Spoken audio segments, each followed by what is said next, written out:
Hey everyone, welcome back to the channel. Hey everyone, welcome back to the channel. My name's Bella and today's video is a pretty exciting one because we're going to be reviewing 4 sunscreens from a very well-known J-beauty brand that needs no introduction. And if you clicked on this video, you already know who they are. It's Bioré, and we're going to be talking about 4 of their sunscreens to see which one is best for each skin type. Let's get to know the 4 products that we'll be looking at in today's video. First, we have the UV Watery Essence, then we have the UV Watery Gel, followed by the UV Face Milk, and lastly, the UV Bright Milk. And we're going to be rating each of these sunscreens based on the following factors: formula, texture, scent, irritation, white cast, and value for money. But first, let's talk about the commonalities between all of these sunscreens before we get into the differences. First is the high level of sun protection that all of these products give.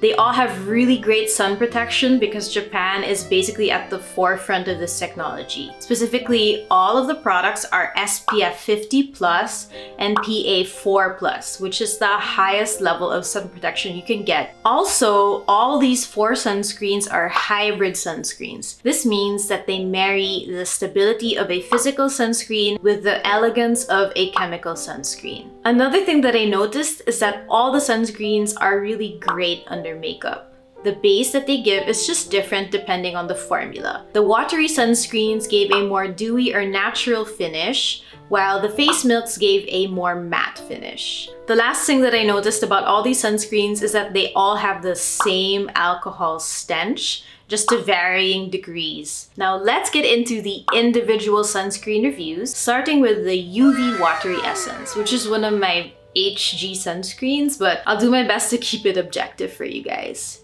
In terms of formula, I'll give this sunscreen a 4 out of 5 stars because the formula is super glowy, hydrating, and moisturizing. It's also mainly based on chemical filters, which is something that I like. In terms of texture, I'd give it a 5 out of 5 because it has a nice creamy texture that settles and absorbs into the skin quite quickly. So it's very easy to apply. Now in terms of scent and the alcohol stench that I mentioned a while ago, this one has the strongest alcohol stench out of all the products. So I would be a little bit careful about applying this near your eyes. Just steer clear of the eye area. For irritation, I'll give it a slightly lower rating, 3 out of 5 stars, because it can be quite irritating for sensitive skin types since it is a chemical sunscreen, and it's also irritating around the eye area, so just avoid that area when you use this sunscreen. For white cast, I'll give the sunscreen a 5 out of 5 since it has virtually no white cast, even on deeper skin tones, so it's safe for beginners and those with deeper skin tones. And for value for money, I'll give it 4 out of 5 stars since it is pretty affordable. You pay 435 pesos for 50 ml, which will last you a decent amount of time.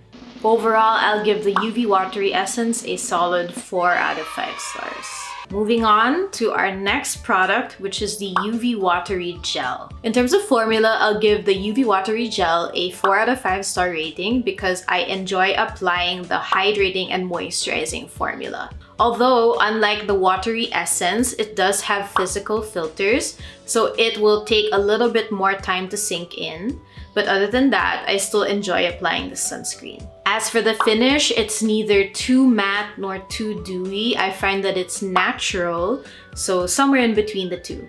For texture, I'll give the UV Watery Gel a 5 out of 5 star rating. It has a milky, spreadable texture that is still on the creamy side. So it's somewhat in between the face milks and the UV Watery Essence in terms of texture. It also has these beads that dissolve quickly when spread onto the skin, which is one of the unique features of this product. In terms of scent, I'll give it a 4 out of 5 stars.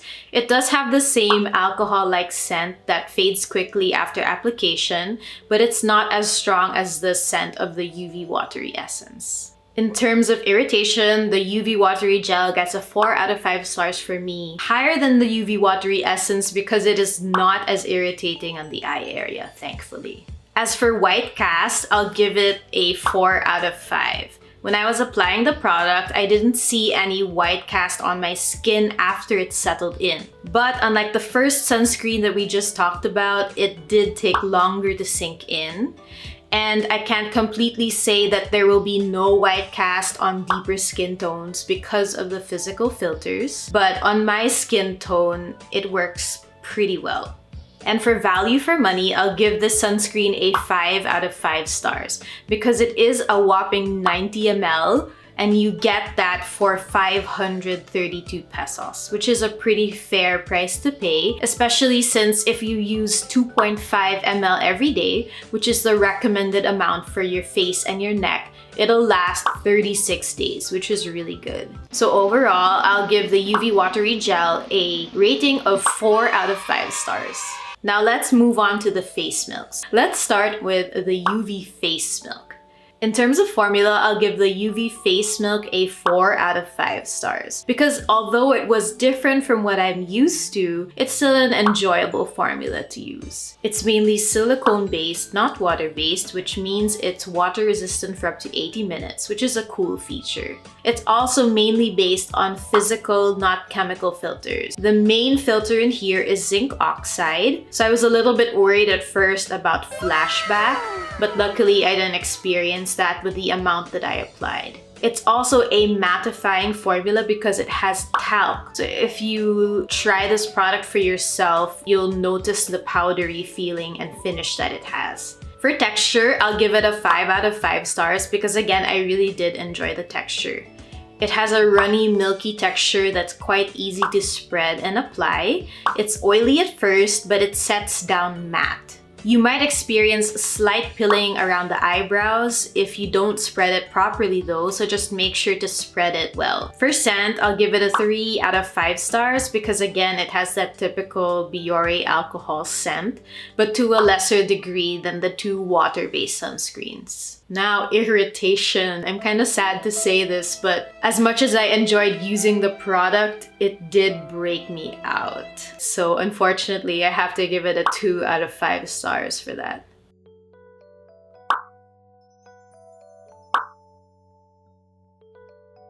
As for value for money, I'll give it a 3 out of 5 stars because compared to the 2 previous sunscreens, it is a little bit pricier. It costs 435 pesos for 50 ml, which is still pretty affordable, all things considered, but it will last you a shorter time, around 20 days or so if you use the recommended amount. All in all, I'll give the UV face milk a 3 out of 5 stars, mainly because of the fact that I can't use it. Lastly, we have the UV Bright Milk. In terms of formula, the UV Bright Milk is very similar to the UV Face Milk, but with a few differences. While it's also silicone-based and mainly based on physical filters, the UV Bright Milk has a higher concentration of talc, meaning it's going to have a more powdery feel and finish when applied. It will also be a little bit more mattifying, I think, so that's something that I did like about it. The UV Bright Milk also has a pinkish color to it. If you think about the theory of color correction, the color pink is meant to cancel out any greenish hues that you have on your skin. When I applied it, I didn't really see that much of a difference, so I don't know if it really works, but if you try it, let me know. Again, in terms of texture, I'll give the UV Bright Milk 5 out of 5 stars because it's a really nice milky texture that's easy to spread and apply. In terms of scent, again, I'll give it a 3 out of 5 stars because like the UV Face Milk, the UV Bright Milk has the same alcohol scent that also fades after application. Also, for irritation, I have to give it a 2 out of 5 stars because this is basically the formula that did break me out. As for white cast, I'll give the UV Bright Milk a 4 out of 5 stars. Initially, it seemed like there would be a white cast, but it did fade quite quickly when it settled. But I can't be sure that it will be the same for those with deeper skin tones. So I would be more cautious about recommending it to those with deeper skin tones. For value for money, same again with the Bright Milk 3 out of 5 because it is a little bit pricier for the amount that you get. Overall, like the UV Face Milk, the UV Bright Milk gets a rating of 3 out of 5 stars for me. In summary, here are my favorites in order. My most favorite is the UV Watery Essence. Next in line, we have the UV Watery Gel. And at the very end, we have the two face milks. Here are my overall recommendations per skin type. For dry skin, I recommend either of the two water-based sunscreens because they are quite hydrating and moisturizing, which I think is more comfortable for dry skin. For balanced skin, I think you're pretty clear to try any of the 4 sunscreens, either one of the face milks and either one of the water-based sunscreens. For combination skin, I'll tentatively say that the same recommendation for balanced skin applies. I think that you can actually use any of the 4 sunscreens, but with reservations, which I'm gonna mention in a bit. Now for oily skin, which is the trickiest skin type for this review. If you like mattifying sunscreens, then I would suggest either of the face milks. But if you are sensitive to oil or are acne prone, I would suggest the watery gel first. I'm a little bit hesitant for oily skin people to try the UV Watery Essence because it is such a hydrating and moisturizing product. It can make you quite oily at the end of the day. So if you do have oily skin and are still insistent on trying the UV Watery Essence, just make sure to powder up if you're using this sunscreen under makeup. Or even alone, you can do the same thing. I also have a few special suggestions. If you have a deeper skin tone than mine, I suggest trying the UV Watery Essence first because it's the only sunscreen of the 4 that I'm sure will not leave a white cast on deeper skin tones. And if you have sensitive skin, I suggest trying either of the face milks first because they are mainly physical in nature, meaning they're much friendlier for sensitive skin types. So guys, what do we think about these sunscreens? Which one are you gonna pick up? Let me know in the comments down below. Thank you so much for watching. I really appreciate it, and I hope this video was helpful. See you in the next one. Bye!